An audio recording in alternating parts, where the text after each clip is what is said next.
Olá, de volta ao canal Silvia Coelho Matos. O tema de hoje, mágoas e aflições. Você sabe as causas?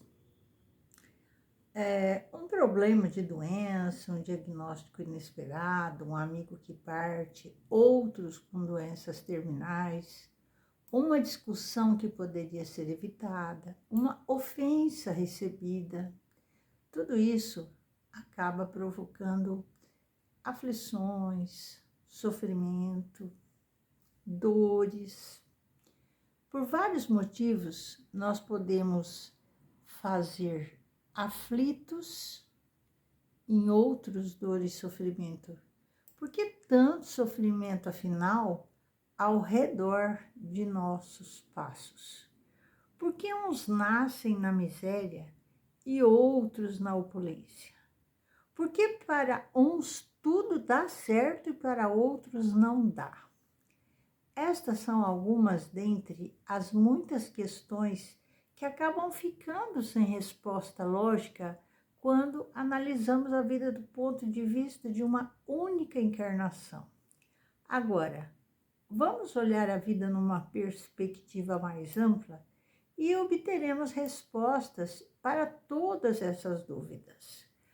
Por exemplo, na abordagem das causas das aflições, que faz parte do capítulo 5º de O Evangelho segundo o Espiritismo de Allan Kardec, cujo título e bem-aventurados os aflitos, abrangendo os itens 3 a 10. As causas das aflições, elas devem ser procuradas não só no presente, nessa atual reencarnação nossa, como numa existência passada de outras vidas. Nós devemos partir do princípio de que elas são justas. Se não pensarmos assim, nós vamos cair no erro de jogar a culpa nos outros ou em Deus. Então, tudo que nos acontece tem um bom motivo, embora nem sempre vamos saber explicar com clareza. Nós já ouvimos falar muito, principalmente na vida e as explicações na doutrina espírita, que é a lei da ação e da reação. O que é uma causa? É algo que origina um efeito. Qual é a causa do leite? A vaca. Qual é a causa da manteiga? O leite. Mas todas essas causas estão sujeitas a um princípio. Quando estamos falando de causa e efeito, estamos falando de tempo. E o que seria o tempo? São as sucessões de coisas ou de acontecimentos que se expressam em termos de presente, passado e futuro. Porque na concepção infinita de tempo, o passado, o presente e o futuro, eles acabam se confundindo. E não há dúvida de que ontem foi passado, hoje é o presente e amanhã é o futuro. Óbvio. Agora, tudo pode ser visto sob dois ângulos. Então, as causas atuais das aflições. Então, vamos aproveitar este tema de hoje para fazer uma reflexão sobre esse sofrimento que nos visita e vamos pensar e fazer algumas indagações a respeito para ver se encontramos as respostas. Se eu estou com uma anemia, será que me descuidei da alimentação? No caso de um filho escolher um caminho errado, será que eu dei a devida educação? No caso de uma querela familiar, será que não fui injusto para com tal pessoa? Então, todos aqueles que são atingidos no coração pelas vicissitudes e decepções da vida, interroguem friamente a sua consciência, que remontem progressivamente à fonte dos males que os afligem, e verão se, o mais frequentemente, não podem dizer: se eu tivesse ou não tivesse feito tal coisa, eu não estaria nesta condição. Kardec, 1984. Nos referindo às causas anteriores. Então, se a gente não encontrar resposta nenhuma que nos satisfaça desta encarnação presente, então, óbvio que ela está lá na reencarnação passada, por causa de causas anteriores, que se refletem como causas atuais, a consequência natural da falta cometida, por uma justiça distributiva rigorosa. Então, o homem, ele suporta o que fez os outros suportarem. Se foi duro e desumano, se ele poderá ser a seu turno tratado duramente e com desumanidade, se ele foi orgulhoso, né?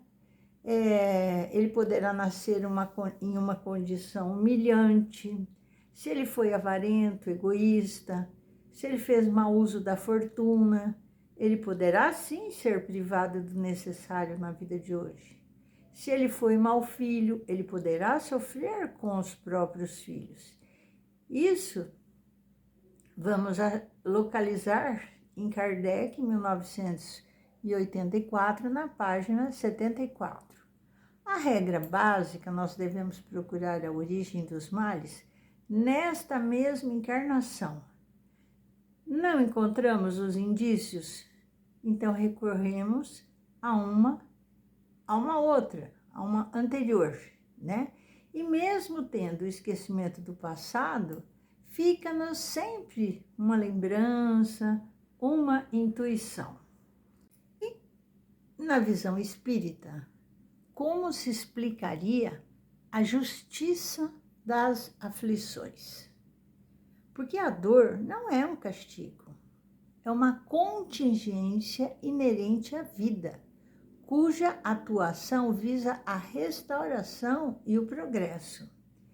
A dor, expiação, é kármica, ela é de restauração, ela é de libertação de carga que estava nos entravando a caminhada.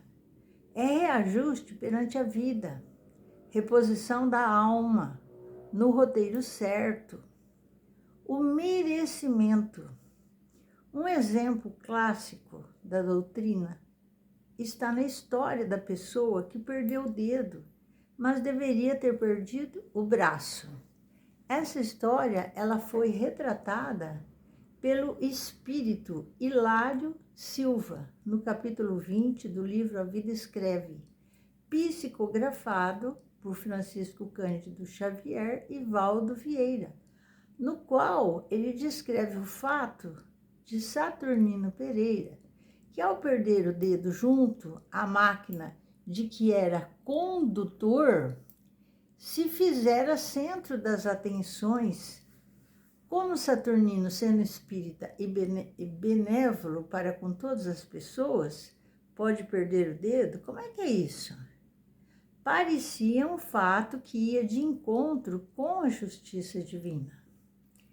Contudo, à noite, em reunião íntima, no centro espírita que frequentava, o orientador espiritual revelou-lhe que numa encarnação passada havia triturado o braço do seu escravo no engenho rústico. O orientador espiritual assim lhe falou: por muito tempo,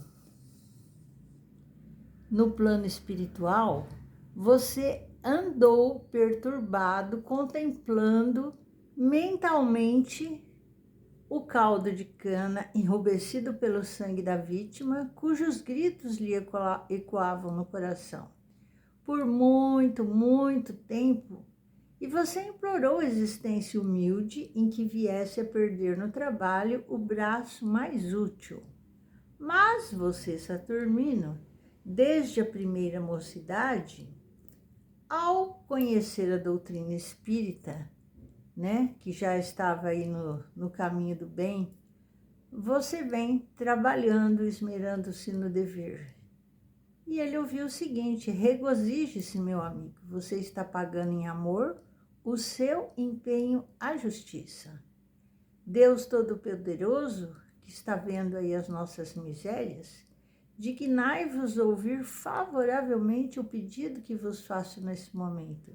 E se for inconveniente o meu pedido, perdoai-me. E se for justo e útil aos vossos olhos, que os bons espíritos executores de vossos desígnios venham ajudar-me na sua realização. Como quer que seja, meu Deus, seja feita a vossa vontade. Se os meus desejos não forem atendidos, é que desejais experimentar-me e submeto-me sem murmurar. Fazei que eu não me desanime de maneira alguma e que nem a minha fé e nem a minha resignação sejam abaladas. Então, essa nossa prece final, vocês vão acompanhando comigo, né, conforme eu fui falando, e formule o seu pedido. Que Deus os abençoe, que Deus os proteja, Deus vos ilumine, limpe os vossos corações, se arrependam, perdoem e evite novos erros, para que possamos ter, assim, uma tranquilidade maior interior, uma paz interior muito melhor. Fiquem com Deus, até a próxima e um beijo no seu coração. Até mais.